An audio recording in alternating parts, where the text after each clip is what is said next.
Damn, dude!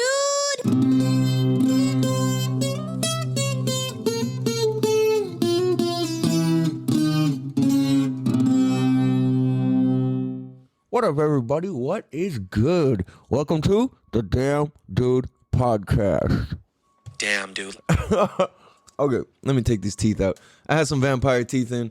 What up, everybody? Welcome to the Damn Dude Podcast. This is season 2, episode 87. I'm your host, California Cal. Damn, dude. Had to say I'm one of the cool Californians left in the state. There's still a good amount of us, actually, despite all the fuckery that goes down in the state and the crazy shit you see on the internet about the people in this state. But yeah, it is what it is. That's not really what the show's about. This show exists to help educate, entertain, and make an impact on the different perspectives and contexts that we have in life, because I truly believe that the more access we have to different contexts and perspectives, the easier and doper and funner life is to navigate and to get through, and just easier to fucking do. You know what I'm saying? Because the more shit we understand, the more freedom we have access to. It's like you don't have to sit there pondering about shit or debating about shit. You just go, do, act. You know what I'm saying? Create, accomplish. So, like I said, well, I guess I didn't say this, but like I normally say, this is the Damn Dude Podcast, where we have the conversations that need to be had in a way that'll make you think and say, damn, dude. Damn, dude. Damn, dude. Yo, do I sound quiet? It sounds like I'm quiet when I'm talking right now. Last episode, everything was turned up too high. Now I feel like it's too low. Like I can't hear myself. It's kind of weird. Anyways, you guys, today's a very special day. Why? Well, every day is a special day. But why is today a special day? Today's a special day for me because today, 15 years ago, 2007, October 27, 2007, 15 years ago from today, I broke my skull, neck, and back in 8 different places, and I wasn't really supposed to be able to walk or talk or even live through this accident, really, based off of what happened. So this accident was like one of the biggest turning points in my life. And it wasn't necessarily so much about the accident. It was what I had to face and deal with while the injury was occurring. So, for those of you guys who've listened to all the episodes, or from the early episodes, or have listened to the episodes where I tell my story a little bit, I'm sure you guys have heard me talk about this, but today was the day 15 years ago that this incident happened. And there's so many lessons that came with it. Just to refresh you guys' memory, I'll just kind of like recap it real quick. So I was out in the quad. I was out with my homie Broughton and my homie Brought Out Ryan. And we were out at Gordon's Wells. And we were on our way. We had just gone from Sand Highway. We had just ridden Sand Highway to where you go right to go. I mean, if you know where the fuck this is, it makes sense. If you don't, you're like, I don't know what you're talking about. But basically, this is just navigating sand, right? Like, so you go out, Mob Sand Highway, and it's like you make that kind of like right. Well, I guess it depends where you come from. Where we camp and everything, we make a right. It's like kind of a right / a straight turn. It's hard to explain. Anyway, you go into there, and then it's kind of like the rolling like witch eyes. And for those of you who don't know what a witch eye is, it's like a dune, and then it just like drops off on the other side. I forget why it's called that, but like they're dangerous, right? And then there's like different sizes and there's different kinds of dunes and all this stuff. So like the ones that are here in this particular section, it's on the way to Patton Hill. So between Sand Highway and Patton Hill is where I fucked myself up, which is crazy because it's just like a chill ass place to ride. Like it's not a place where people normally get hurt, right? So we're mobbing, and like the way that these things are is they roll up and then it's like kind of flat on the top, and then it drops down the bottom, and then it's flat on the back, and on some of them there's a landing to them. So I'm seeing my homies go, I'm riding in the back, and they're just just jumping all over all these things, and it's maybe like I don't know, some of these could be anywhere from like maybe like a 6 to 8 foot, maybe 6 to 10, 12 max. I don't think 12 feet, but like probably like 10 feet maybe. I don't know. It's hard to say because I never actually like stood next to one and like put my arm up to like measure it. But just from the feeling, like looking at them, it's got to be like the size of the average roof of like the lowest part of a roof of a 1-story building. And that's typically 8 feet. Or a 1-story house, I mean to say. So, like, it seemed like it was about that high. So that's why I'm saying anywhere between like 6 and 12 roughly, right? We're fucking just, most people, like, you go up and you ride sideways and then you ride down the other side of it. But we were all really good riders. We're all young. We're in our early 20s. We all got brand new fast ass bikes. We're all on like new 450s. I think, yeah, for those of you guys that know bikes, I had a Yamaha YFZ 450. Brorin had a LTZ 450, the Suzuki. I think brother Ryan was riding a 450 dirt bike. I think he had a CRF 450. I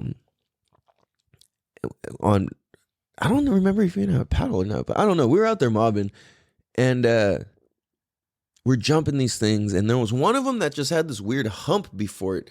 So like I said, we're jumping all over all these things. We're fucking flying. I hit one of these, and there's like a dip and then the jump. And I don't know what I did exactly, because like kind of like the golden rule of like jumping a motorcycle is like, do not back off the throttle at the point of the jump. Like when you're on the ramp, do not ever back off the throttle. Like if you're jumping a car, a truck, a motorcycle, anything, you never, ever, ever back off the throttle on the ramp. Like if you're going to jump something, if you let off the throttle, it makes the front end go forwards and the back end come up and over. So if you hit the throttle, it keeps the nose end up, and that's always the safest way to be like jumping over shit. So I'm like, holy fuck, dude. It just bucked me. Whap! And the ass end came over the back. I did a front flip into the sand on my head. And I'm probably doing like 50 miles an hour, 55 miles an hour. I want to say I was in like 4th gear. And 4th gear is pretty fucking fast on a 450. So just all that force, all the momentum, all the height, the fall, everything, bam, straight onto my head. The quad landed straight on top of me and just pile drive me straight head first into the sand. And I literally heard like that, like fucking celery, like sound effects in the background of a movie. My shit just, and I was just like, whoa, like, damn, like I've gotten hurt a lot. And this was just like next fucking level, dude. Like when you break your neck and your skull and your back, it's pretty fucking gnarly, dude. Like it's it's like an out of this world experience almost, like, because your body has to go into full survival mode. It's like your spinal cord is like, if your spinal cord is fucked, like you're fucked. You know what I'm saying? So it's like I'm entering real dangerous territory, breaking my skull, my neck, and my back, like my spinal cord, like, and my vertebrae, not my spinal cord, but my vertebrae, and all the bones around my neck and in my skull, like, in my skull just shattered. There was just fragments, just kind of, and then they kind of, I guess, just all grew back. There's nothing they said there's nothing really they can do about it. It wouldn't be worth like cutting my head open and trying to reconstruct my skull when the way that it broke, because there was so much force and momentum, it just broke so clean that like everything was able to kind of just set back together properly, fortunately. So I didn't have to have surgery or anything. So it was like that with the whole injury. I didn't have to have any surgery because the break was so clean because it was so fast and from so high up. So with that being the case, I'm just like, so here's exactly what happened. So that happened. And I don't know, dude. My old mentality was like, I cared about my stuff so much. And my quad was the first like real expensive thing I ever bought. And I had just dumped like over a G worth of parts into it, maybe like a couple grand worth of parts even, into my quad. I got new fucking exhaust, fucking jet kit, this, that. I had like every little piece for it, right? And, you know, my rims, my this, that, what, all the shit. And,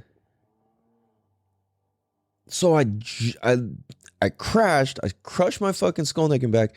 I jump up and I run in a circle. And I think it's like the chicken with his head cut off sort of thing, where it's like there's just so much adrenaline and blood pumping through your body. And like there's just, I don't even know, your body's just like still going. I think that happened to me because I jumped up. Like I literally stood up. I maybe ran in like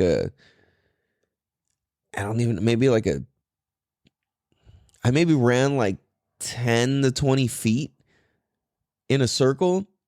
Like I ran out, or maybe like an oval, I should say. Like I ran out to my quad to go look at it. My quad happened to like, after it crushed me, it like flipped a couple times and it landed on its wheels. So I was like, whoa, like my quad landed okay, like it made it. But not really. Like I had fucked up my quad pretty bad, actually. I had completely bent the steering stem, and the steering stem is like this completely metal rod, basically, that's like at least 2.5 inches thick. So the bend one is like ridiculous. And mine fully fucking bent. I realized I should have saved it. I was just like, oh yeah, crazy at the time. Like that was a fucking work of art, dude. The way I bent this fucking thing, I bent and broke. Like I bent a tie rod, and I had bent my subframe in the back. It was just tweaked. It wasn't enough to like affect the bike. Like changing the steering stem and the tie rod, that was pretty easy. And the subframe in the back, I just left it. Like you couldn't even tell unless you were really like literally just like eyeballing it all crazy, right? And I had bought all these bumpers and all shit. So I jumped up, I checked my quad. I'm like, oh, my quad's okay. And then I'm running and my body just fucking stops and I just collapse in the sand. I had a fat ass Camelback on it. My head just flops backwards because I'm laying on my back and I have no neck strength.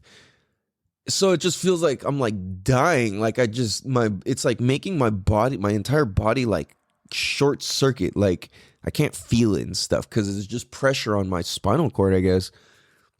So I'm yelling, help, help. It was the only time in my life I ever had to scream for help. And that's a crazy feeling when you literally have to scream for help and are screaming for help. Like, dude, it's a trip, dude. Like, man. Yeah, it's a trip having to do that. I thinking about that, you know? And a lot of times when you need help and you feel like you're going to die, you don't have the opportunity to call for help. Like shit's just so scary and fast and whatever that like you don't, you know what I mean? It's like you can't call for help, you know? It just happens so fast. So like it was interesting, like being there calling for help. It was like there was nothing I could do. Like every time I've ever broken my arm or bone or whatever, right? Anytime I've broken a bone, let's say, I've always been able to like find a position where I could just kind of like, okay, I'm okay. But this time I could not. I was like, I'm gonna die. Like I'm screaming for help, and this big drunk dude, he's driving this is like 2007, so keep in mind what people are riding. This is like, I think the first Yamaha Razor, like the 2-seater 900s, I think this is when like those were brand new. I want to say those came out in like 06 or 7 or something like that. So those were brand new. So the UTV thing hadn't taken over the dunes or the deserts yet. People were still on quads, motorcycles, buggies, trucks, Jeeps. So this dude, he's mobbing a Yamaha Rhino. That's what was popular at the time, was Rhinos. So he pulls up, he's like, dude, you okay, man? I'm like, no, like, help. He's like, what's up, man? And he's like, I'm like, my backpack, take off my fucking backpack. And he's like, take your backpack off. I'm like, yes! And then he's just like, oh, okay, I'll take your backpack off, man. This fool's fucking faded, dude. He's like he takes my backpack off. He's like, whoa, man, like, you all right, bro? I was like, dude, I don't think so, man. Like, pretty fucked up. I don't remember if he said he saw it or what. I was just like, yo, like, that shit fucked me all the way up, dude. So I'm like, okay. That happened. My homies turned back around and they checked him and like, bro, like my homie Burton comes and he's one of just the realest solid dudes. And he just comes up. He's like, bro, like, get up, man. Like, you're good. He's like I said, I've explained before. He's like, he's one of these people who's also like old school tough. Like just old school values, I should say, where it's like you work hard. You don't be afraid to get hurt. You always get back up on the fucking bike. You know what I'm saying? Like that type of motherfucker. And he's just like, get up, bro. Cause I'm like that too. It's like that with that old school. Like, no, fuck it. Like, you're hurt, so what? Keep going. You know, that doesn't mean it's over. Like, get more competitive. You know, so like that. And he's like, get up, bro. Come on, let's go. We'd been wanting to go to the dunes for a while. We're finally fucking there. I realized we didn't even get to fucking like ride the dunes. I got hurt before we even got to them. And it's not like I fucking suck on a motorcycle. I got a lot of experience on bikes, but I just haven't, you know, that shit fucked me up. But he's like, get up. I'm like, bro, I can't. He's like, what? Like that? And I'm like, yeah, like that. Like, he's like, fuck, bro. He's like, all right, like, I suppose we should call for help or whatever. So calls for ambulance, all this stuff. They fucking swoop me up. Bada bing, bada boom. Fucking, I remember we had like beer and some weed in my backpack. I remember we hit all that shit. We're like, cause you know, it's like when you go have your lunch break out there, everybody fucking cracks a beer, fucking smokes a blunt or something. Like, but I don't condone it. Don't do that. That's illegal. And it's past the statute of limitation for me to talk about that now. So, yeah, we were young and dumb. Let's say that. And well, I should say I was, because it was all my shit. But I was, you know what I'm saying? We're not out there being like faded. It's just having fun, you know. But anyways, it's all beside the point. Excuse me. I get fucking put in a dune buggy, in an ambulance dune buggy thing. Then I get taken to a ambulance.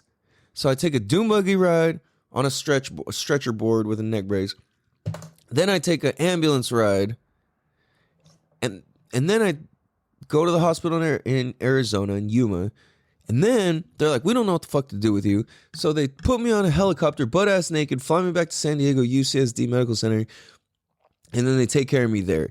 During this whole thing, they had a whole bunch of people fly in to do studies on me, and like, it was like, I guess it was a modern day miracle of some sort that I lived through this, and that I was projected to be able to walk again, and that I could still talk, and that I was even alive.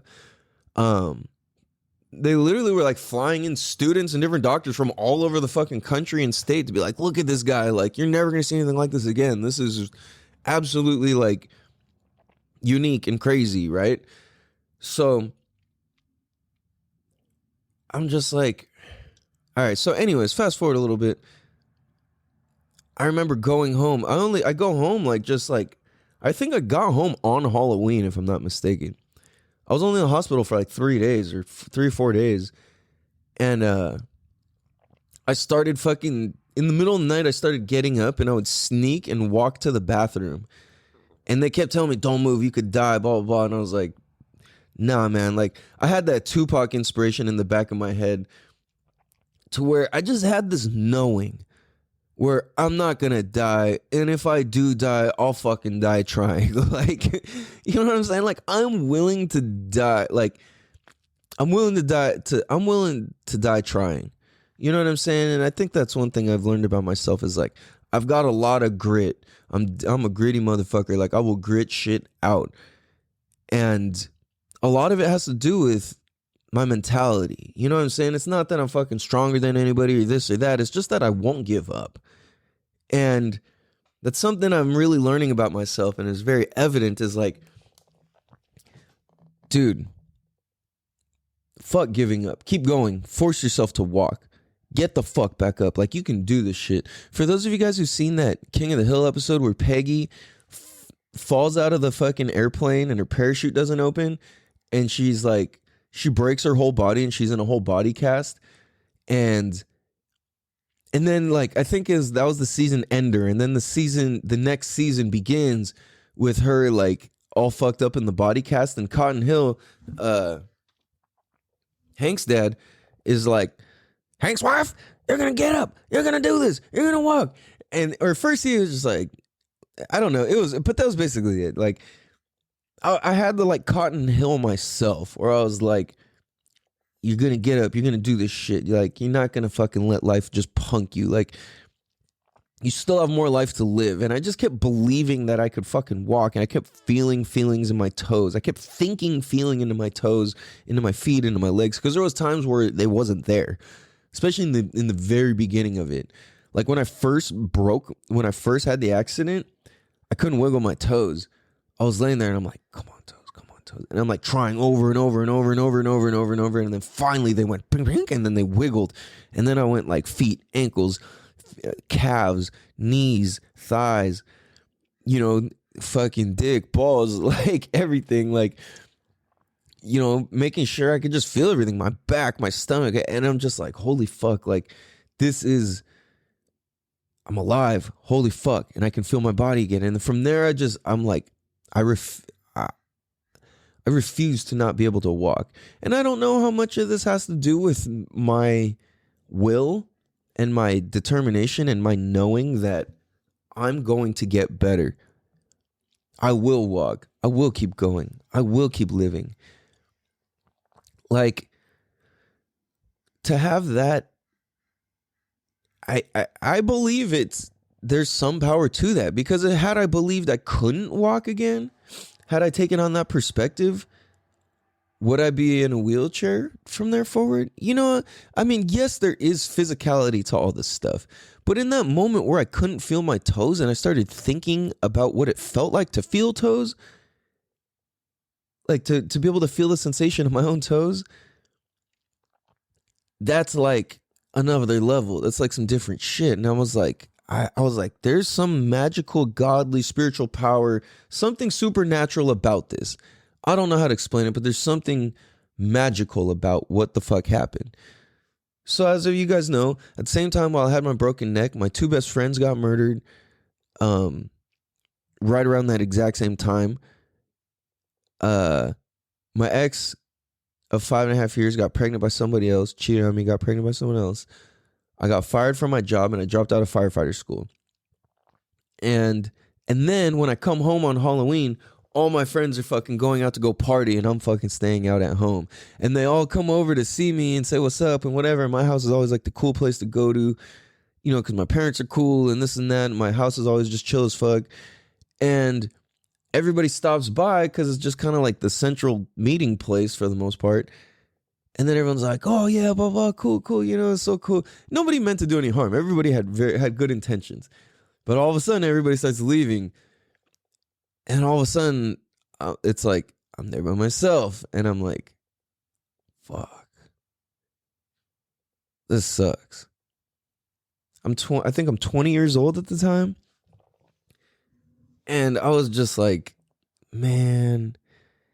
And I just remember it was such a fucked up feeling, because it's like, I'm alive. I just went through all this crazy shit. My friend, and I'm by myself.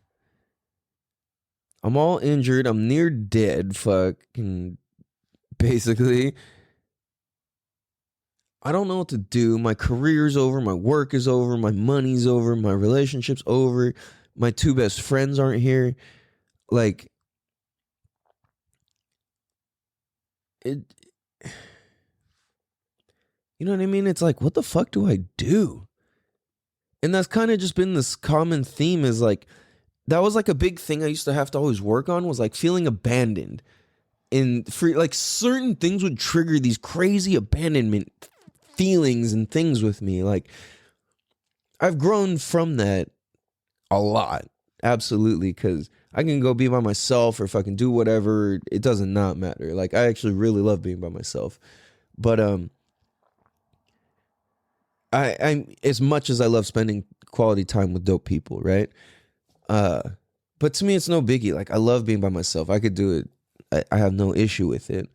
But dude, like, there was so much healing that needed to happen from that point to be able to get to the point where I could be by myself, to where I could go to sleep without a TV, to where I could go to sleep and live my life and live my day without all these like random excuses and stories for why I have to do this or that or this or that. And it's like just kind of living in this cloudy bubble of confusion. And I'm like, man, it took so much inner work to be able to get to this place of even where I'm at now. And even if it's not thriving, it's like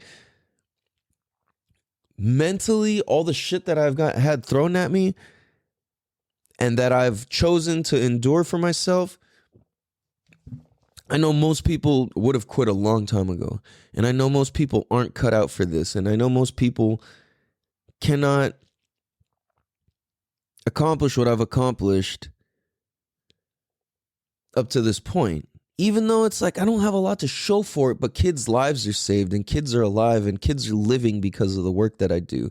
Yeah, I don't have a house and a fancy car and all this extra shit.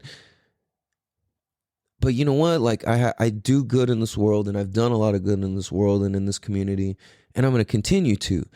And that's just purely because of all the pain I've endured and made peace with. Damn, dude. Damn, dude. So we're going to take a quick break real quick. We're going to be right back. Damn, dude. Oh, hey there, Charlie Horse. How are you doing today? Oh, I'm good. How are you doing? I'm Charlie Horse. Damn, dude. What up, guys? Welcome, Bicycle. Finger licking, farmer licking, finger fucking, finger dipping, chicken fucking, dicking, ducking, clicking, clucking, fist bumping. Farmer Fred is still on vacation. He'll be back probably next week. But, yo, so something that's crazy, right? So I've broken 64 bones, I think more even, but 64 for sure. And that's including my skull, neck, and back injury. And when you break a bone, there's a lot of pain involved afterwards. Like on cold days, like for those of you guys who've broken stuff, you know it starts hurting, it starts clicking, it starts fucking doing all this crazy shit, right? The thing is, that can be overcame. Whoa. That came. Sorry, I just realized when I touch the top of the mic, it makes these weird noises. Okay, anyway, sorry. I'm getting distracted in the middle of the fucking show. So I realized like I had so much pain on my back, and I literally have a broken neck and back and skull. I'm like, I cannot be carrying extra weight like this, dude. I need to start getting better. I need to start healing. I need to start fucking... I didn't have that context, though. I just knew this fucking sucks. That was like how... It was like, I was really ghetto for a long time. Like, I'm still kind of ghetto about shit, but like, I really, really was pretty fucking ghetto. Like, in many ways and senses. But,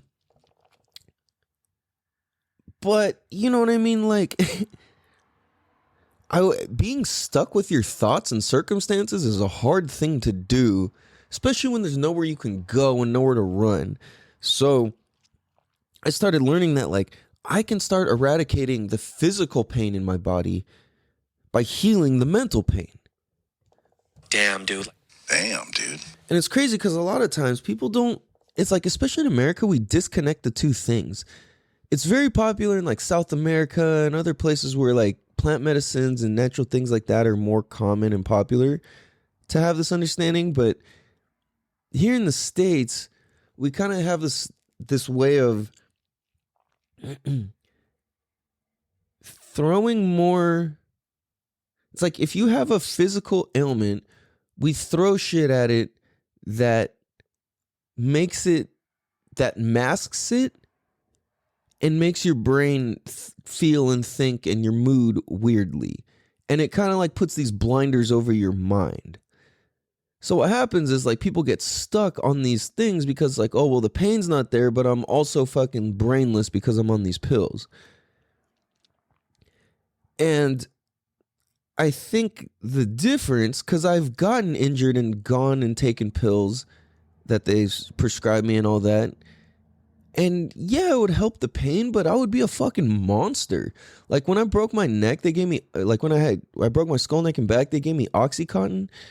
And that shit would make me a fucking monster, dude. Like I was such an asshole when I was on that shit. I had no idea what it was, dude. I didn't know it was any fucking different than Advil, Tylenol, whatever. I never even heard of this shit. And then all of a sudden, everyone's like, hey, let me buy some of those and this. And I was like, what? Like, what is this shit? Like, I had no clue. But anyway, I did that. And then one day I realized, like, dude, I was literally yelling at people out of nowhere. I would tell people to shut up. I was a nasty fucking person on those things. And they made me itchy as fuck. I would scratch into my skin so fucking bad that I would be bleeding. Like I remember I was like on my hands, my fingers, my wrists, my feet, certain parts of my legs would be so itchy that I would just fucking scratch until it was bleeding. And then as it was healing, it would itch more and I would keep scratching it. It was it's like I understood why you see like tweaked out people with all these crazy scabs and all this shit. It's like, that's why, you know what I mean? It's the pills, it's the drugs. So one thing that I learned, dude, is like our physical and our mental is completely connected. And if you're going to try and heal the physical and alter the mental rather than make peace with the mental, you're going to have a bad time, okay? So, you know what I'm saying? And I see that happening over and over. You cannot be like your most clear version of yourself and feel all your emotions you need to feel and think all the thoughts you need to think and just experience everything you need to experience without the clarity of, being able to like filter your own thoughts, not have them altered by these drugs, right?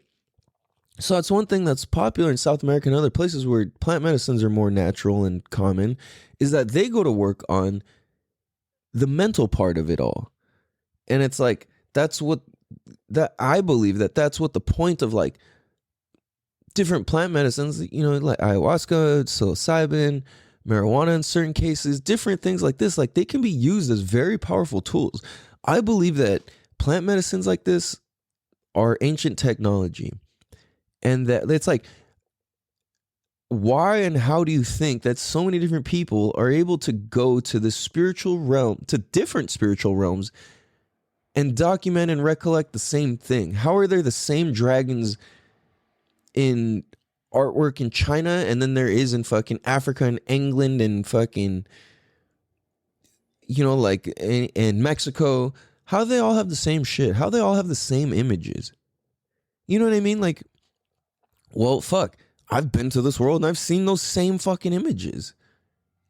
You know what I'm saying? So it's like, fuck, if I've been there, they've been there, we've all been there. How are you going to say that this isn't like a fucking thing? Like there's documentation. You know what I mean? So therefore, this is like an old map, an old technology, an old way of communication. And I know that when I was in Peru during ayahuasca, I can communicate with people that we do not speak the same language as. You know what I mean? But it's via this realm. And you can connect with people in different sides of the planet, different sides of the whatever. I was literally able to have conversations with my dad and my brother through their dreams. I was in the jungle, I was in the Amazon jungle in Peru, and they were in Mira Mesa, San Diego, California. And I spoke to them in the dreams, and I came back, and they were able to tell me it without me asking them first. Damn, dude. I was able to communicate through their dreams, through that world. It's like if you've ever had a really vivid dream and you're like in control of your dream, it's kind of like that, but like you can ask deeper and doper questions and it's a more spiritual experience, I guess. Like imagine if you had a really vivid dream, but it was very deep and spiritual and like eye-opening and like you were just hearing words and ideas and just downloading information that's like almost orgasmic to your ears and your body, and it's just like, oh, like damn, So what I've discovered is like, shit, once I first started meditating, that was really when shit started changing. Because rather than my healing being about these drugs or this or that or this treatment or that or whatever, it's like, okay, that's all fine and dandy, right? Kind of. My point is that with meditation, you're literally just consciously practicing oxygenating your body and focusing on that. And it's like, what's more healing than purposely taking it? It's like at a very, very ground level, base level of being a human being. What is the base of being alive or even being okay? Breathing. Breathing is life. So it's like the more life we can breathe into our body with very conscious, deep breaths and awareness, the more awareness of life we have in our body. Like, if you imagine, like, think about this. Bring awareness. Like, let's do something real quick. Like, bring awareness to your toes. Feel your toes right now. Just wiggle them. You know, don't touch them. Just feel that your toes exist, right? Okay. Now feel that your fingers exist. Okay. Now feel that if you have hair, feel your hair existing if you can. All right. You feel what it feels like, right? It's there. Or if you don't have one, the lack of hair that you have there. Or wherever you have hair. Now, bring awareness to the oxygen in your body. Whoa, where do you start? Right? Like, where do you start?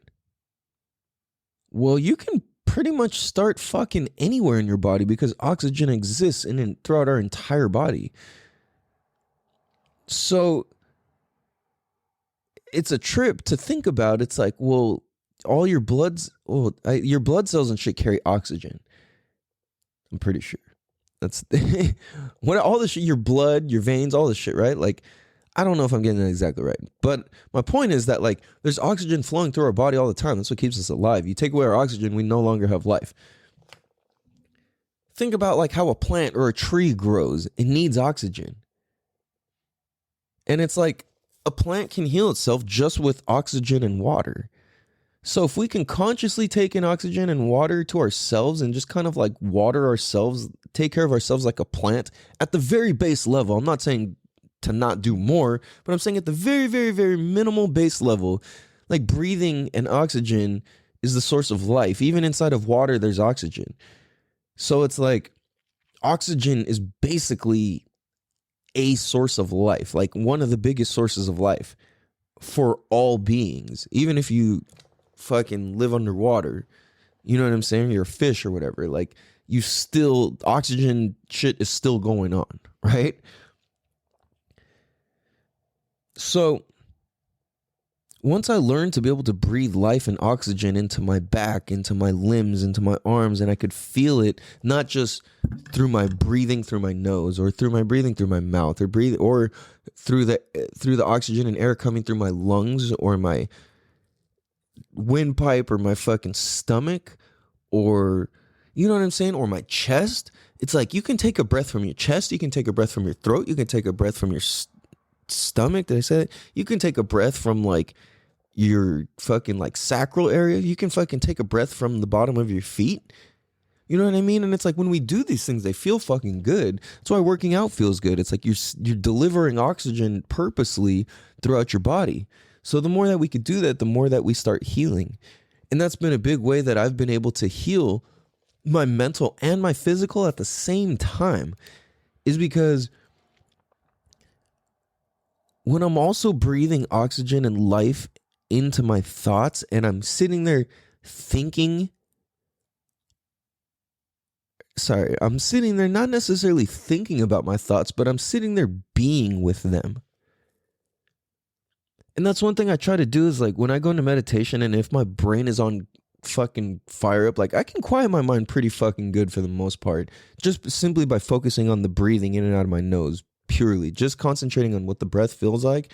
If I do that and then I start scanning through my whole body, that's basically what Vipassana meditation is. I scan my whole body top to bottom.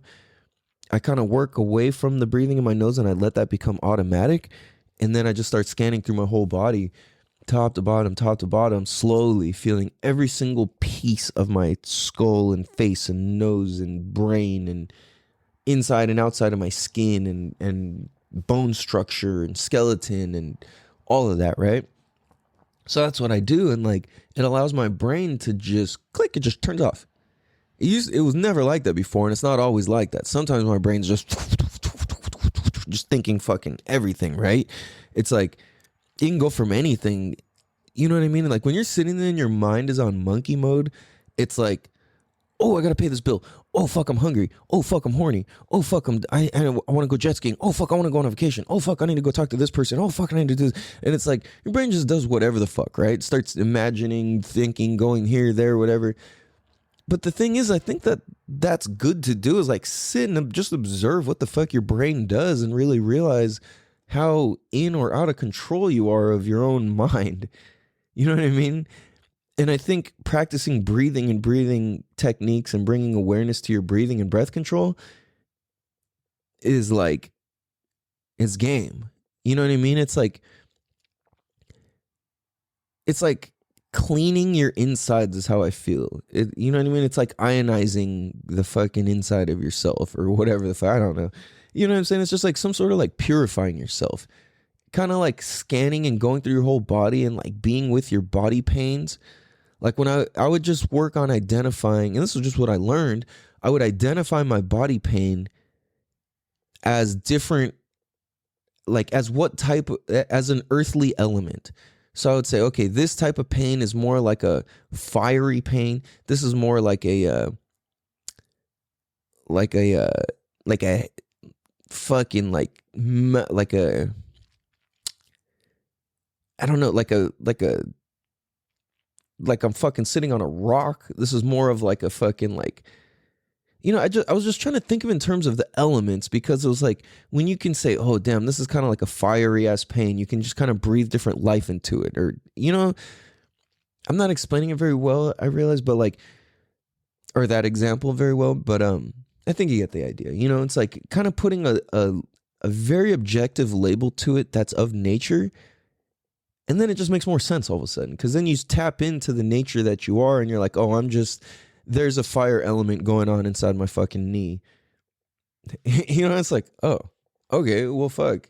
What would you do to alter a fire element in nature? Well, go swimming, or sorry, we would use water.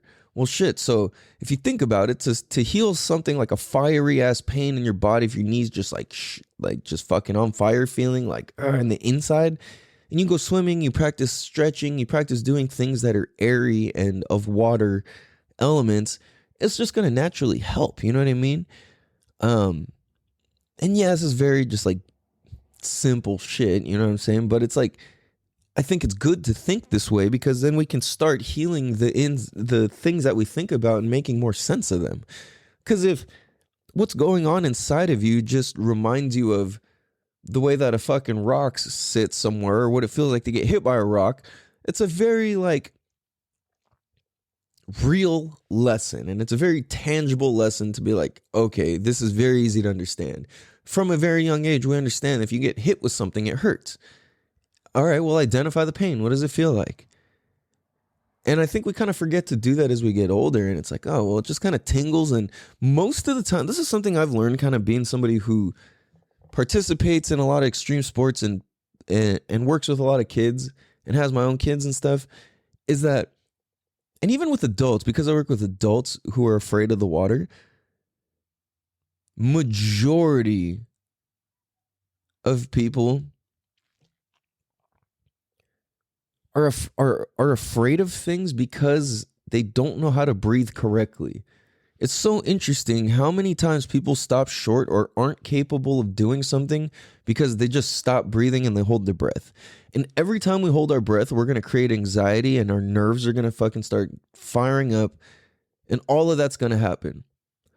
So this is why like breath awareness is so important, paying attention to the oxygen going in our body, out of our body, over whatever. I think is such a big deal. And this is how we heal.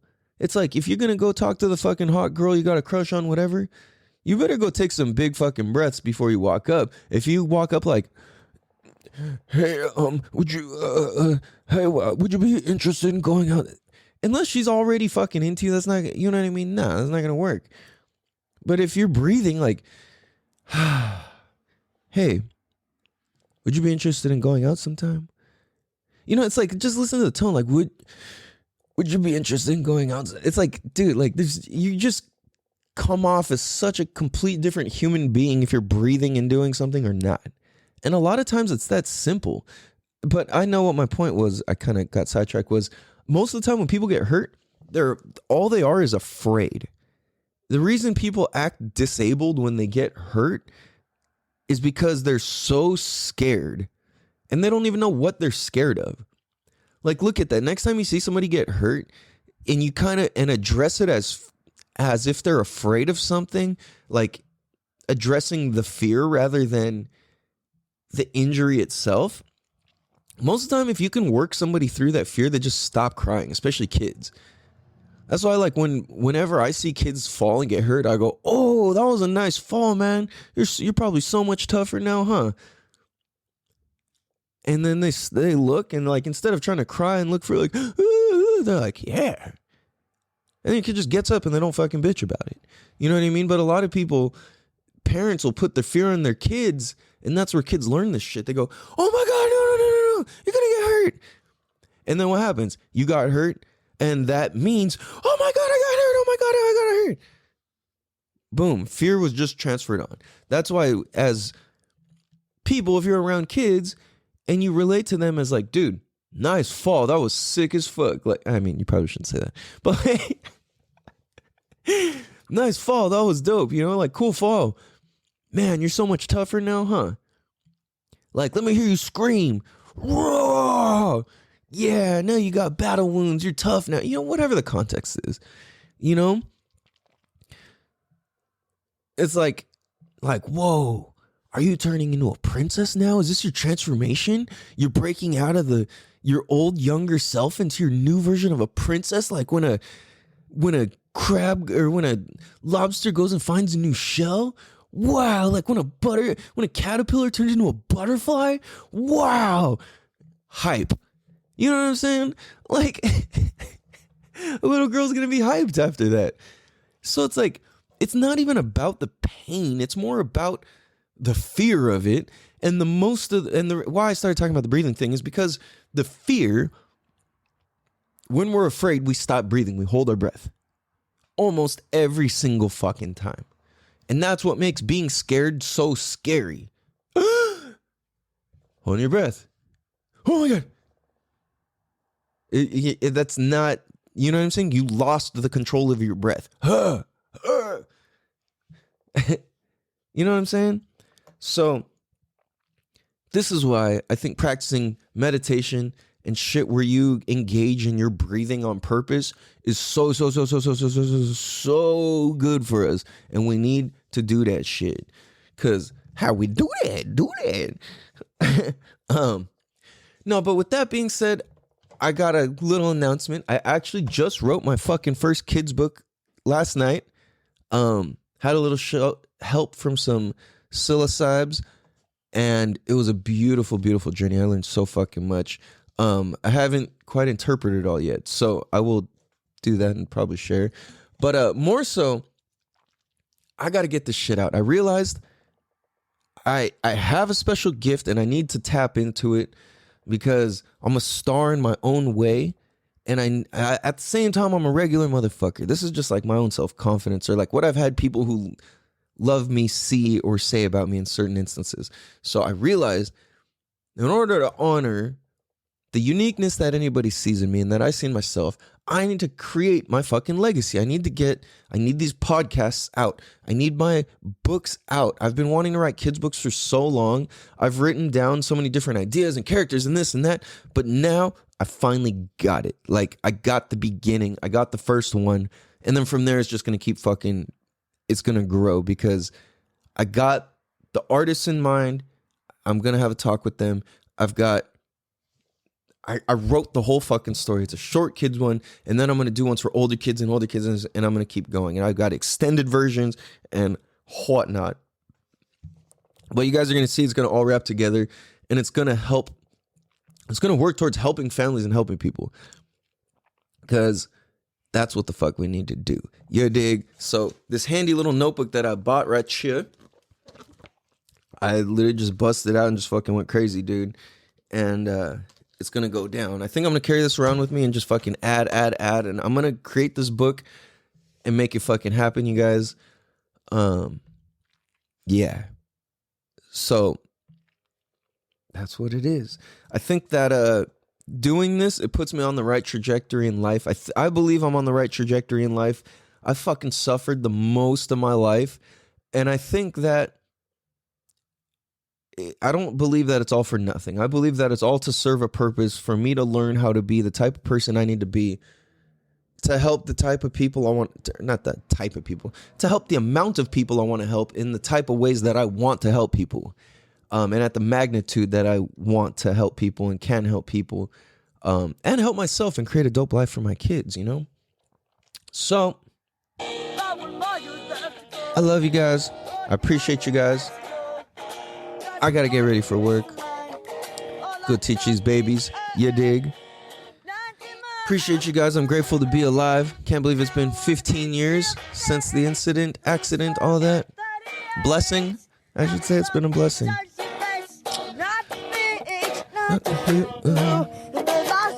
Yes, it's gonna be me and you. Damn, dude. Damn, dude.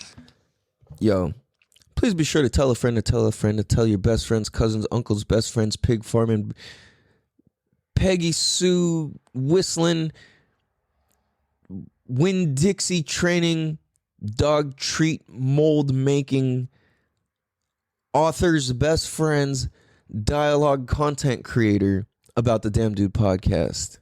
Damn, dude. Damn, dude. Because this could help change a life, save a life. You never know. It could help touch, move, and inspire somebody in a way beyond making them think and say, damn, dude. Damn, dude. Damn, dude. But no, really, this is some real ass shit. I know this sounds like a podcast, but it's not a podcast. This is the realest shit on the motherfucking internet. You guys have a beautiful day. Rest in peace to my grandpa Tom. Love you guys. Have a beautiful day. Much love. Peace. Damn, dude. Damn, dude.